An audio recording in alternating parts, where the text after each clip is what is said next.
Hi.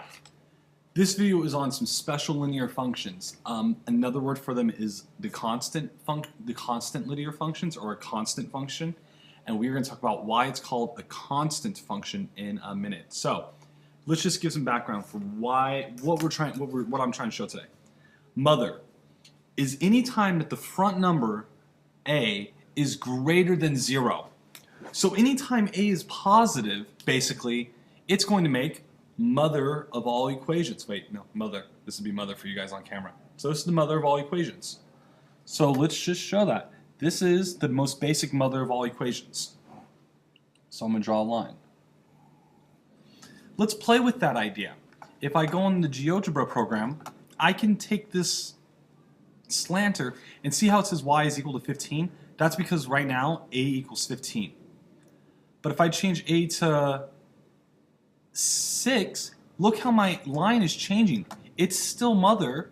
I'm going to keep going down, and it's still mother. It's still going through the origin, but a is still positive. But as a gets closer and closer to 0, oh, now it's under 1, so now it's starting to flatten out.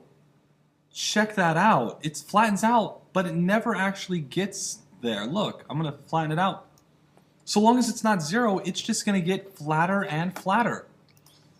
So examples of that would be like if I put a really large A on there, this graph is going to do this. If I put a really small a that's still positive, it's going to do this. But notice, they are still mother. They're just barely, but they're not flat. They're not quite flat. Let's talk about the father of all equations. The idea is exactly the same.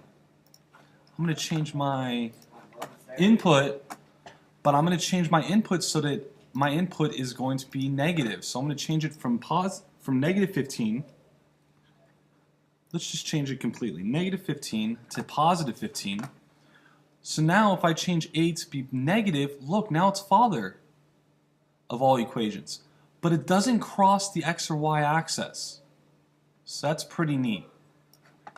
So yeah, that's kind of cool.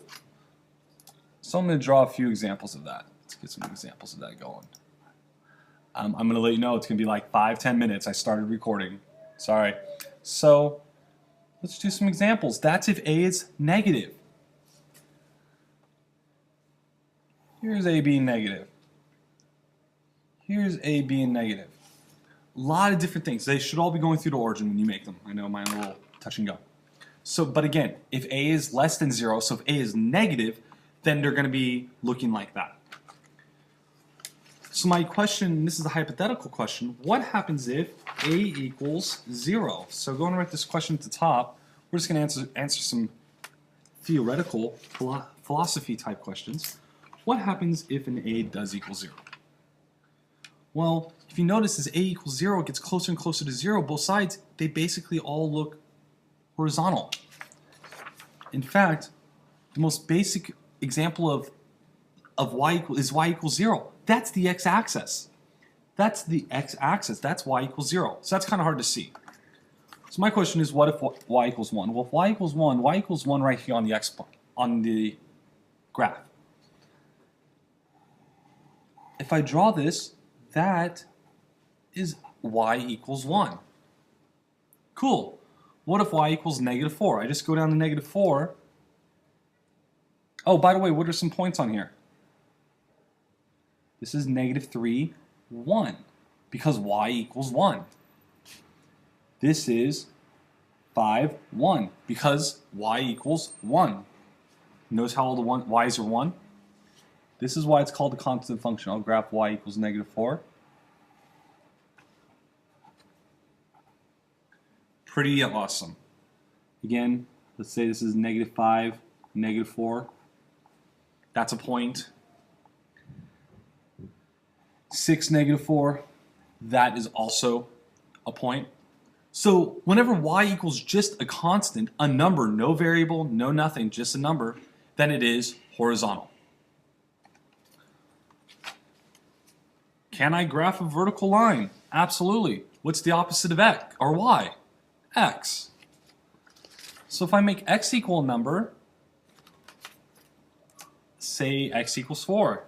Well, the way I graph x equals 4, it's just like this. So x equals 4. This point, 4 comma 8 because x equals 4. This point is 4 comma 2 because x equals 4. All these different points on that line. Let's do another one. Say x equals -3. I just go through wherever x is -3 and that's it. X equals 8. Awesome. I do want to point out one thing. How are the horizontal and vertical lines related? So this is what I'm asking down here. They're perpendicular to each other. Let's say I graph y equals 1 on here.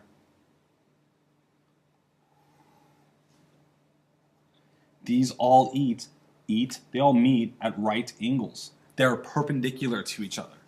So every vertical line is perpendicular to every vertical line. Or sorry, every horizontal line is perpendicular to every vertical line. Really cool. Okay, so there's that special linear lines. You can make a table for it, and I'll show that a little bit tomorrow or next time. But you really don't need to. That's the idea. If x equals 4, draw a line on where on the x-axis. Go to 4, draw a line. If y equals 1, go to 1, draw a line.